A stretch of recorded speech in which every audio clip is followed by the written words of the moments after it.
Magandang umaga po, mga minamahal kong katropa. Muli po ang inyong katropa crush sa akin ng General Trias Cavite ay bumabati sa inyo ng isang magandang umaga. Andito po ako sa Cavite, nagpapagaling po, nagpapalakas ng katawan dahil ako po ay isang stroke patient.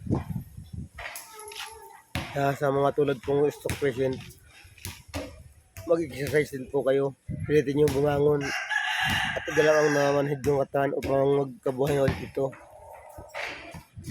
Tulungan niyo po ang sarili niyo, huwag po kayong puro higa lang para gumaling tayo.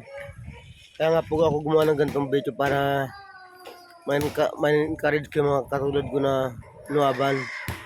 Labanan nila yung ganitong karamdaman. Kaya natin itong walang sakit na hindi gumagaling.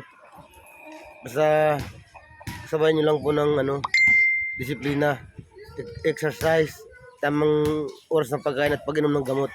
Ayan po. Ilang araw din po akong hindi nakagawa ng short video kasi abala po ako sa mga pag-aayos ng mga papel ko sa SS. Kasi nga, inaayos ko yung sickness ko para makakuha naman ako ng pera sa SS. Kasi pambili-bili ng gamot, alam niyo na ang mahal ng maintenance ng stroke. Napakamahal no po, halos 3,000 ang weekly ko. Weekly po yun, 3,000 or 2,700. Kaya kailangan po natin ng pera. Saka pinaghirapan naman natin yun, hulog natin yun eh. Kumbaga, gusto lang natin makabawi. Kaya tinan nyo po ako, tutulungan ko ang sarili ko. Kasi gusto ko pang mabuhay ng matagal kasama ng pamilya ko. Kaya rin po, tulungan nyo ang sarili nyo. Huwag kayong puro higa dyan. Bangon na kayo. Tinan nyo po. Ito. 3, 4, 5, 6, 7, 8,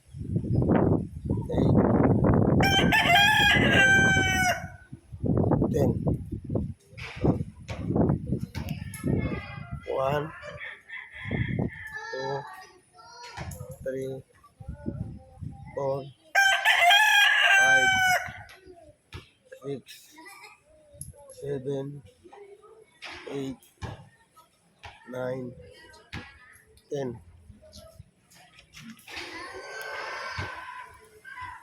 1, 2, 3, 4, 5, 6, 7, 8, 9, 10. Gawin niyo po yan. Umaga, hapon, tanghali, umbaga, tanghali, hapon. Tulungan niyo po ang sarili niyo.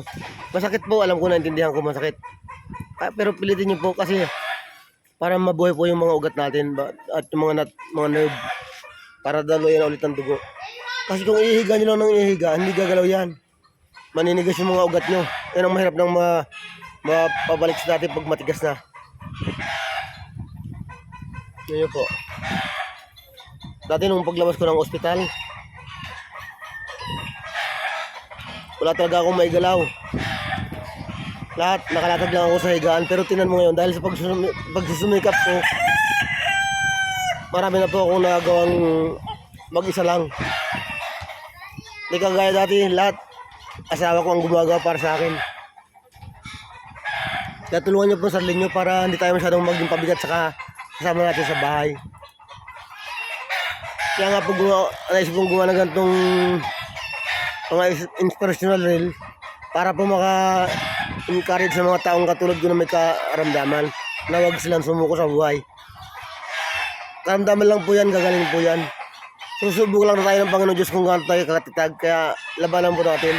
Hindi po ang Panginoon Diyos, kundi sa karamdaman lang. At saka manalangin tayo sa Kanya, tutulungan niya tayo. Kaya niyo po ako.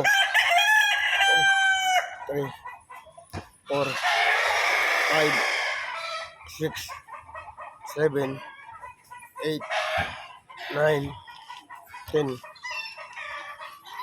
Dati talaga, as in, nakalatag lang ang katawan ko sa kama. Pero ngayon, ang dami ko na nagagawa, nakakapaglakad na ako. Kaya gawin nyo rin po yan. Tulungan natin yung sarili natin, pati yung nag-aalaga sa atin, para naman hindi tayo masyadong maging pabigat.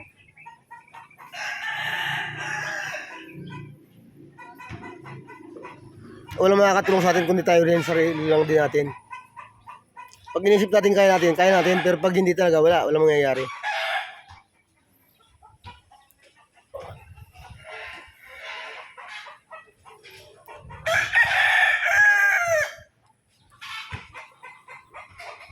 So,